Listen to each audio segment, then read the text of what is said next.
Добре дошли в българския супермаркет, единственото място, където влизаш за хляб. Излизаш с количка, житейска криза и въпрос: кога станах толкова беден? Инфлацията ти диша във врата, цените ти се смеят в лицето, а от януари идва и еврото, новият финален бос. Ще имаме нови етикети, нови цени и същото старо чувство. Май пак платих повече, отколкото планирах. Промоциите, това са най-големите ни врагове. Виждаш намаление и мозъкът ти казва: бързо вземи 3, иначе ще страдаш психически. А касиерката, тя сканира по-бързо, отколкото инфлацията успява да измисли нови цени. И ако си мислиш, че преувеличавам, не. Това е истинска сървайвал игра. Само че тука няма бонус нива.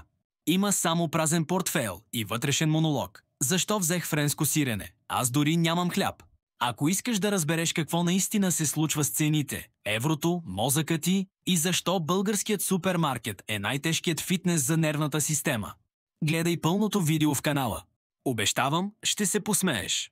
И може би ще спестиш малко пари.